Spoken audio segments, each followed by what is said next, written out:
Good morning, everyone, and welcome to Saturday Morning Rambling with Miles Seawind. Today, I'm going to be asking you a very important question. Have you seen Hunter x Hunter? Or, as some people call it, Hunter x Hunter? And if not, why? Now, Hunter x Hunter is a long-running manga in Shonen Jump, and for people who are unacquainted with it, it may seem pretty generic and very 90s shonen action manga, like, like similar to stuff at the time, like Dragon Ball, or even later stuff, like Naruto, or other things of that nature, King of Bandits Jing. But the beauty of Hunter x Hunter is that it is one, it's really, really well written, and two, it's nothing like you think it is. Now, the problem with the manga, there are a few problems with the manga, and why you should watch the show instead of reading the original manga, is that the artwork declines heavily over time due to the author's back problems and back surgeries that he's had, and his refusal to hire assistants for his work. Which, I mean, is sad, but also I can understand if he has something that he's very creatively into and is his baby. I can understand why he would be so protective of it. But anyway, to go forward with this, I would like to say that you should really watch the 2011 anime by Madhouse. You can go to, if you haven't seen it, you can watch it on Crunchyroll for free, subbed. And you should, because it's really great. And it has things in it that everyone can appreciate, I think. It's very dark. At first, it doesn't seem like it's that dark, but it becomes extremely dark and has very dark messages about humanity and how people interact with each other. And there's great dynamics in the show with characters who are just people. Like, at first, you may see a good-evil dichotomy between all the characters, but everything's very morally gray. And the longer you stick with the show, the more that becomes apparent, and the more unclear it becomes who is in the right. And then you realize everyone in the universe is just, they're just people, They don't have, they're not like cookie cutter, black and white, good or evil, for the most part. Even people who you could consider evil, like, at least you can understand why they're doing what they're doing. And that's probably the most interesting thing about Hunter x Hunter. Because Hunter x Hunter is not is willing to go out of your comfort zone with how, like, let's just say there's a band of assassin, thief, murder killers. They're serial killers who are thieves as a group, but as individuals, they're interesting people. And there's a point where you start to sympathize a little bit with some of them, and you start to understand why they act the way they do. And for the main characters in the show, like, most of them can't understand, because they want to see the world in black and white, but they don't. The world isn't like that, and that's really interesting. But let's get into, like, the main characters, so I can give you a sense of why these characters are going to pull you through the show, and they're not what they seem by their character designs. First you got Gon. Gon is your little kid who wants to go on adventure. And that sounds like a typical, shonen protagonist thing. But Gon is really interesting in the fact that he actually acts like a real child. He's very falsely moralistic, where he'll hold everyone to some standard but not act on that standard. And as the story goes along, you start to see that affecting how he perceives the world and how he treats other people. And it's quite fascinating. And even though he's the main character, there are so many characters who are central to everything that he's not on screen all the time. But even as, you're kind of gullible but clever young protagonist for, Shonen Jump, he's still quite talented and still an interesting character because of his interactions with everyone else and how he changes everyone else. And eventually, he's very simple, but he becomes a very dark character because his morality and his view of the world is too simplistic for the rest of the world, and he can't handle that. It's very interesting, and I highly recommend that you watch it to see. And then for your other three main characters, you got Killua, the assassin kid, Kurapika, the last man of his tribe, and you got Leorio, who is barely the fourth main character. Because he's a little bit of a spoiler, he's not too relevant to the plot other than his interactions with those other Gon, Killua, and Kurapika.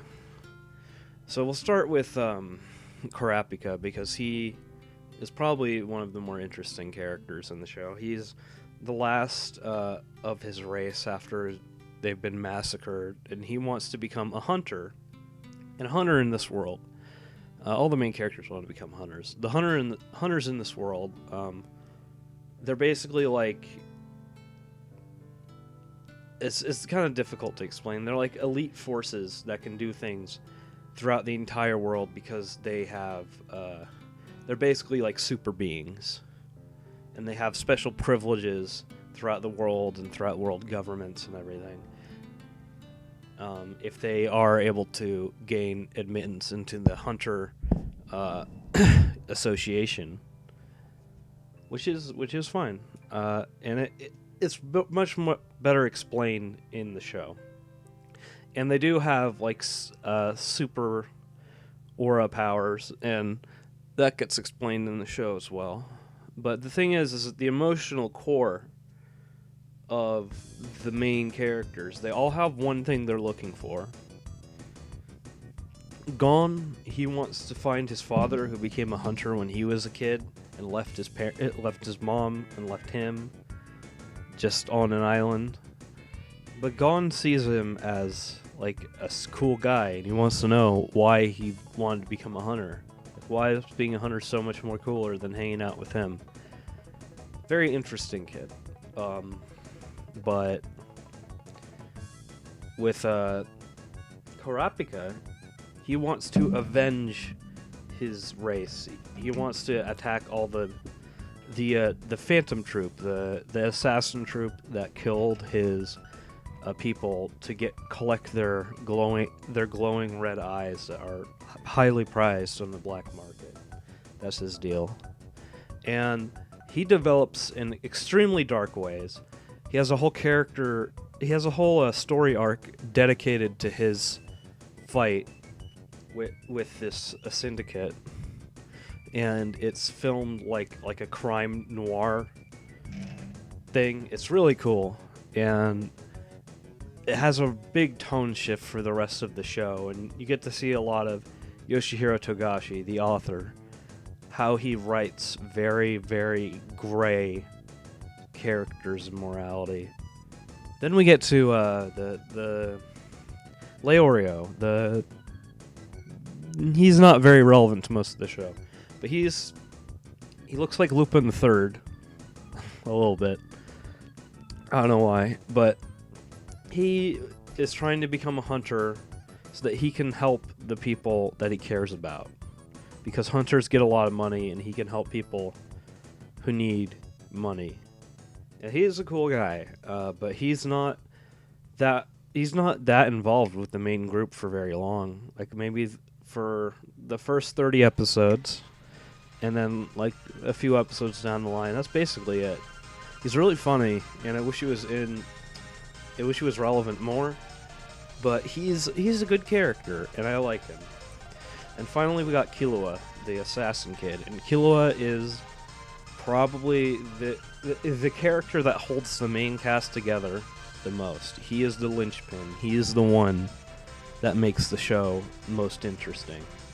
Killua he was trained as an assassin by an assassin family throughout his childhood, and he's still a child. He's still like 12, 14. He's around Gon's age. And Killua has been ruthlessly trained to be an assassin to the point where he just doesn't understand friendship, and he wants to. He wants to have friends. And he wants to understand how, like, normal people live. But his family constantly tries to intervene and keep him as a cold, heartless killer. That's how they want him to be. And his story is quite sad, but he also is able to become a more sympathetic character over time, to the point where there's a point later on in the series where you're questioning, how is this kid an assassin in the first place? I mean, you can see it, but he's developed so much, and it's because of the characters around him, like Gon, who he wants to be his best friend, and he hangs around with Gon all the time. And because of Gon's simplistic ways, he's able to understand other people and understand how to bond with people.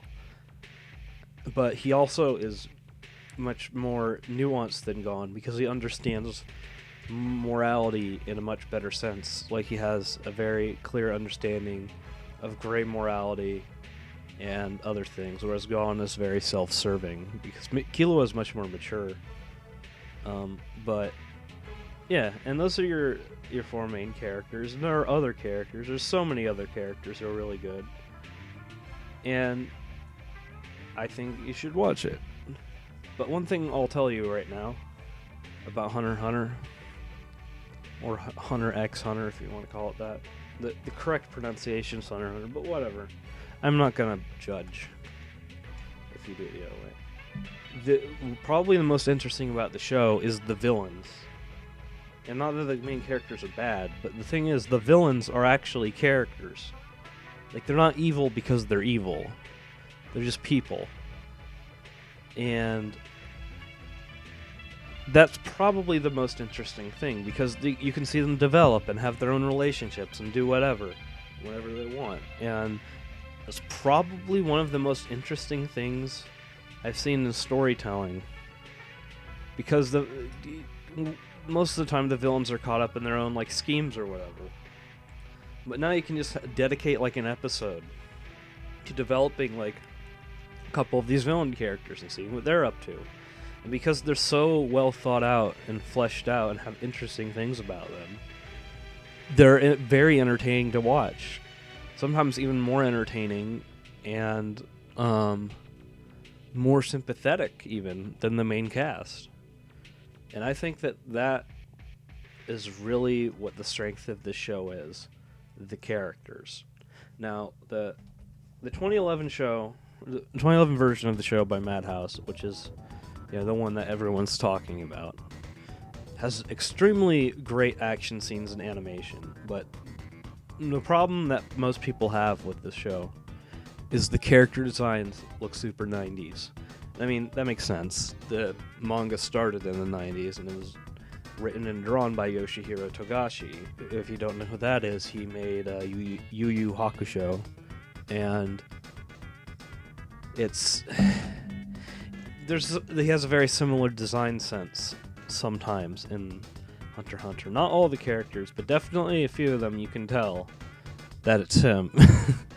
And that's not a bad thing, but some people just don't like that art style, and to me it kind of turned me off a little bit because I've seen so much stuff from the 90s that it looked like it might be kind of generic based on like just how the main characters look.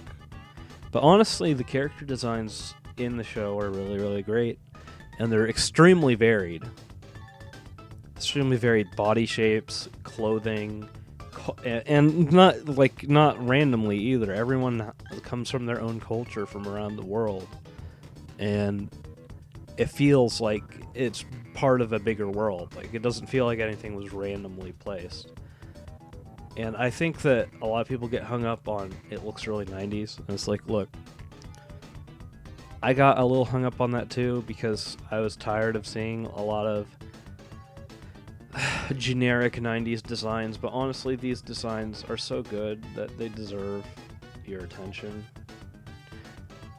So, like, even if they put you off at the beginning, like, just try and go ahead with the show. The first arc is good, but it's not nearly as good as the show gets. Like, it's a good start, but they're still setting up a lot of things. By the second arc, things start getting in motion, and by the third main arc, everything is just amazing. But it takes time to get extremely good. Like, it starts off pretty strong, but a lot of people hype this show up to be the best thing ever, and I mean, I don't disagree with that. It's pretty great, but there's a lot of setup that takes a while in order to get anywhere. So I'll be forewarned about that. And the setup isn't bad. It's just, it's not on the level of like, holy shit, this is the greatest thing ever. But there's planting the seeds to be the greatest thing ever. Like, if you don't set up with these characters in the world they're in correctly, you won't be able to come out of it and feel satisfied in the way the direction the show goes. Because the show, every arc is very, very different than every other arc. Tonally, in consistency, in whatever. It's very, very different in each arc. And that's a pretty big benefit, which you might not think would be good if you don't pay attention to things. But the thing is, with the way it's structured, you're able to see all the characters in very different lights in every different arc. And by the time you get to the later arcs, which are extremely dark and very philosophical, you're able to understand the characters on every different level that you could possibly imagine them on. Like, the two main characters are Gon and Killua, and they're generally together all the time.